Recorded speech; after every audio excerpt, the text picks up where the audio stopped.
Israel में वो आग लगी है जो ना बुझ रही है ना रुक रही है। क्या ये आग महज एक कुदरती आफत है या फिर ये अल्लाह का अजाब है? आज की ये वीडियो तफसील से उस माजी और हालात का जायजा लेगी जिसमें इजराइल ने गजा, फिलिस्तीन और बेजुबान बच्चों पर जुल्म की इंतहा कर दी। और अब जब खुद इजराइल जल रहा है तो क्या ये अल्लाह की तरफ से एक अजाब है? इजराइल में आग कैसे लगी? 30 अप्रैल 2025 दिन बुधवार यरूशलेम के करीब एक जंगल में लगी आग ने कुछ ही घंटों में 25 डुनम से ज्यादा इलाका जलाकर राख कर दिया। मुल्क के कई शहरों को खाली कराना पड़ा। दर्जनों लोग जख्मी हुए। हुकूमत बुरी तरह बेबस नजर आई। और सबसे हैरान कर देने वाली बात, ये आग रुक ही नहीं रही है। इजराइल के कई इलाकों में अब भी धुआं है, राख है और खौफ है। लोग पूछ रहे हैं, ये कहर क्यों आया? क्या ये आग अजाब है? कुरान मजीद में अल्लाह ताला फरमाता है, और जब जालिमों पर हमारा अजाब आता है तो वो चीखते हैं, या रब हमें वापसी दे। सूरह सजदा 13। इजराइल की तारीख देख लीजिए। हर रमजान, हर ईद, हर शुक्रवार को वो मस्जिद ए अक्सा पर हमला करते हैं।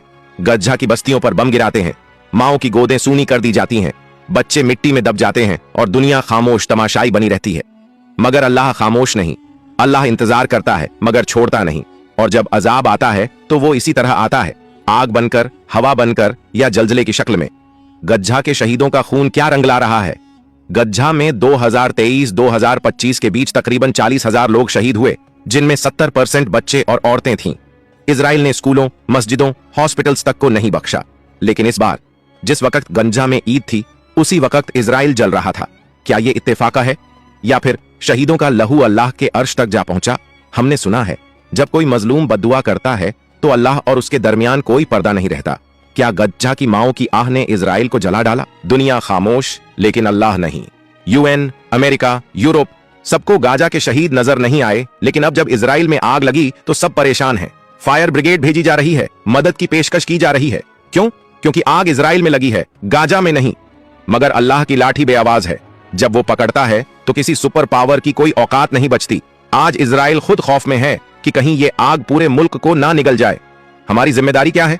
हमें सिर्फ तमाशबीन नहीं बनना चाहिए, हमें तौबा करनी चाहिए, नमाजों की पाबंदी करनी चाहिए और गाजा के मजलूमों के लिए दुआ करनी चाहिए। और सबसे अहम, हमें हक की आवाज बनना चाहिए। याद रखिए, अगर आज हम खामोश रहेंगे तो कल अजाब हमारे दरवाजे पर होगा।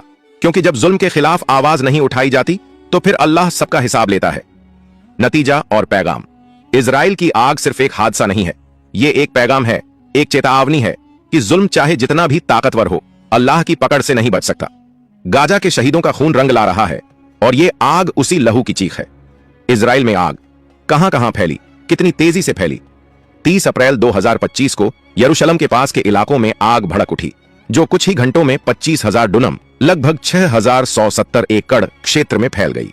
यह आग इजराइल के इतिहास की सबसे बड़ी आगों में से एक बन गई है। आग ने यरूशलेम और तेल अवीव को जोड़ने वाले मुख्य हाईवे 1 और हाईवे 3 को बंद कर दिया, जिससे हजारों लोग फंसे और कई समुदायों को खाली कराना पड़ा। लाटरून, शार हगाई और नेवे शालोम जैसे इलाकों में आग ने भारी तबाही मचाई। नेतन्याहू की प्रतिक्रिया और अंतर्राष्ट्रीय मदद। प्रधानमंत्री बेंजामिन नेतन्याहू ने इस आग को राष्ट्रीय आपातकाल घोषित किया और चेतावनी दी कि आग यरूशलेम तक पहुंच सकती है। इजराइल ने Italy, Croatia, Spain, France, Ukraine, Romania, North Macedonia और साइप्रस जैसे देशों से मदद मांगी, जिन्होंने फायर फाइटिंग विमान भेजे। इजरायली वायुसेना ने भी C-XNX-J सुपर हरक्यूलिस विमान से आग बुझाने के प्रयास किए। इजराइल की आग, क्या यह जुल्म का बदला है?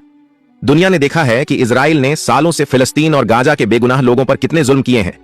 यह सिर्फ एक युद्ध नहीं था, बल्कि उन मासूमों के खून से इजराइल ने जो जमीन रंगी, वह जुल्म की एक ऐसी दास्तान थी जिसे हम नजरअंदाज नहीं कर सकते। तुमने देखा कैसे गाजा की सड़कों पर मासूम बच्चों की लाशें पड़ी हैं, कैसे औरतों की गोद सूनी हुई और बुजुर्गों का खून बहा। यह एक नासमझी, एक बदनीयती थी जिसे इजराइल ने अंजाम दिया। लेकिन अब जब खुद इजराइल में आग लगी है और वह जल रहा है, क्या उसका दिल महसूस कर रहा है? क्या उसे उन लोगों का दर्द महसूस हो रहा है जिनका उसने सफाया किया था? आज वह आग उसके दिल के अंदर भी जल रही है, क्योंकि वह जानता है कि जो बीज उसने बोया था वह अब एक दिन उसके पास लौट आया है।